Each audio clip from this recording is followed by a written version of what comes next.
ഒരു inbuilt battery ഇല്ല, സ്വന്തമായിട്ട് യാതൊരുവിധ പവർ സോഴ്സുകളും ഇല്ല.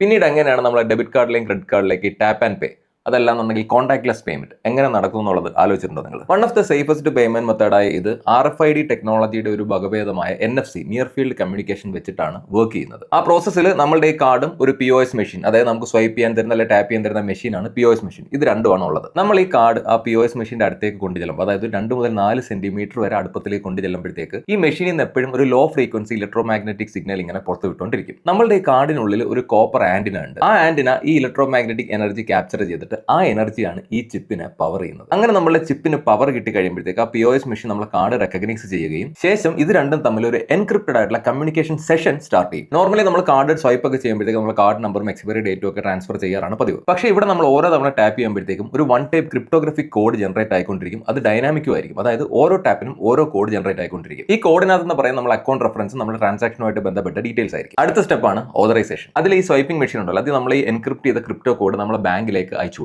ത്രൂ പേയ്മെന്റ് നെറ്റ്വർക്കുകളായ വിസ, മാസ്റ്റർ കാർഡ്, റുപ്പേ അങ്ങനെയുള്ള നിങ്ങൾ കേട്ടിട്ടുണ്ടാവുമല്ലോ. അങ്ങനെ ഈ കോഡ് നമ്മുടെ ബാങ്കിൽ എത്തിക്കഴിയുമ്പോഴത്തേക്ക് നമ്മുടെ ബാങ്ക് ഇത് ഡീക്രിപ്റ്റ് ചെയ്തിട്ട് വെരിഫൈ ചെയ്ത് വാലിഡേറ്റ് ചെയ്യും. അതായത് ഈ ഡീറ്റെയിൽസ് എല്ലാം കറക്റ്റ് ആണോ, നമ്മുടെ അക്കൗണ്ടിൽ ഇതിന് തക്കതായിട്ടുള്ള ഫണ്ട് എല്ലാം ഉണ്ടോ, എല്ലാം പ്രോപ്പർ ആണ്, സെറ്റ് ആണെന്നുണ്ടെങ്കിൽ നമ്മുടെ ബാങ്ക് ഈ ട്രാൻസാക്ഷൻ അപ്രൂവ് ചെയ്തുകൊണ്ട് ഒരു കോഡ് തിരിച്ച് ഈ മെഷീനിലേക്ക് അയക്കും. ഈ കോഡ് തിരിച്ച് മെഷീനിലേക്ക് എത്തിക്കഴിയുമ്പോഴത്തേക്കാണ് നമ്മൾ കേൾക്കുന്ന ബീപ്പ് സൗണ്ട് നമ്മുടെ ട്രാൻസാക്ഷൻ സക്സസ് ആവുന്നത്. അപ്പോൾ ഇതിന്റെ സെക്യൂരിറ്റി നിങ്ങൾക്ക് മനസ്സിലാക്കാണല്ലോ. നമ്മൾ ആ മെഷീന്റെ 2 മുതൽ 4 സെന്റിമീറ്റർ അടുത്ത് കൊണ്ടുവന്നുണ്ടെങ്കിൽ ഇത് വർക്ക് ചെയ്യുള്ളൂ. നമ്മുടെ ഓരോ ടാപ്പിനും ഓരോ യൂണിക് കോഡാണ് ജനറേറ്റ് ആവുന്നത്. സെക്യൂരിറ്റി കുറച്ച് കൂട്ടാനായിട്ട് നോർമലി 5000 മുകളിലുള്ള ട്രാൻസാക്ഷൻ ഒക്കെ ആണെങ്കിൽ നമ്മൾ പിന്നും കൂടെ എൻ്റർ ചെയ്തെങ്കിൽ മാത്രമേ അത് വർക്ക് ചെയ്യത്തുള്ളൂ. ഇത്രയും സെക്യൂർ ആയിട്ട് പോലും ഈ കോഡ് ജനറേറ്റ് ചെയ്ത് ട്രാൻസ്ഫർ ചെയ്യുന്ന ടൈമിൽ നമ്മളെ 3 ഡിജിറ്റ് CVV നമ്പർ ഒന്നും ട്രാൻസ്ഫർ ചെയ്യാറില്ല. ഞാൻ ഈ പറഞ്ഞ ഇത്രയും കാര്യങ്ങളും സെക്കൻഡുകൾക്കുള്ളിൽ നടക്കുന്ന ഒരു പ്രോസസ്സാണ്. സോ ഇനി മുതൽ കാർഡ് ടാപ്പ് ചെയ്ത് പേയ്മെന്റ് നടത്തുമ്പോഴത്തേക്ക് ഇത്രയും പരിപാടികൾ എന്റെ പിന്നിൽ നടക്കുന്നു എന്നുള്ളത് നിങ്ങൾ ഓർമ്മയിലിരിക്കട്ടെ. മറ്റൊരു വീഡിയോയിൽ കാണാം.